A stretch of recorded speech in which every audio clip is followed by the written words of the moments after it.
এক আকাশের নিচে এক আনন্দে ধর্মের গণ্ডি পেরিয়ে সাকরাইন আজ পুরান ঢাকার সংস্কৃতির অংশ।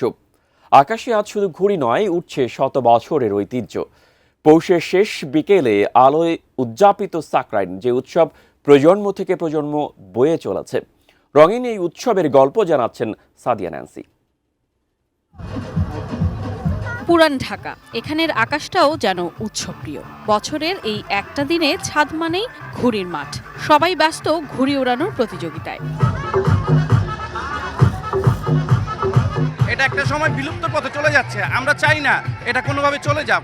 এটা বাঙালির ঐতিহ্য, আমরা ধরে রাখতে চাই যেভাবেই হোক। আমরা প্রতি বছরই প্রতীক্ষায় থাকি যে আমাদের আত্মীয় স্বজন আমরা ঘুরে উড়াই দুপুরে।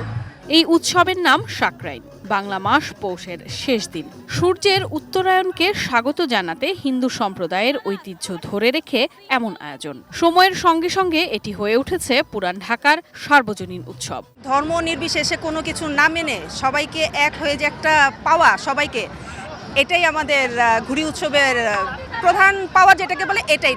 খুব ভালো লাগে যে সাকরাইনের দিনে ফ্যামিলি সবাই এক হতে পারি, ঘুড়ি উড়ানোর একটা আনন্দ থাকে। আর এখন তো ছেলেও বড় হয়েছে, ওরও এই ব্যাপারে প্রচুর আগ্রহ দেখতেছি। বিকেল গড়িয়ে সূর্য ডোবার সঙ্গে সঙ্গে বদলে যায় উৎসবের ছন্দ। ছাদে ছাদে বাজতে থাকে ডিজে মিউজিক। আলোর ঝলকানিতে পুরান ঢাকা যেন হয়ে ওঠে এক বিশাল ওপেন এয়ার উৎসব। আগে তো আকাশে ঘুড়ির পরিমাণটা বেশি থাকতো, বাট এখন ছাদে ছাদে ডিজের পরিমাণটা বেশি।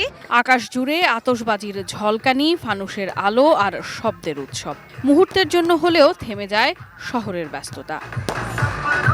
বাসায় পিঠা বানায়, তো পিঠা খাই সবাই একসাথে, আবার একটু ডিজে গান শুনি। সাকরাইনের এদিনে ঘুড়ির সুতোয় শুধু বাধা পড়ে না কাগজের রং, বাধা পড়ে পুরান ঢাকার মানুষের আবেগ আর ঐতিহ্য। আকাশে ঘুড়ি উড়ুক, থাকুক উৎসবের এই গল্প প্রতি বছর।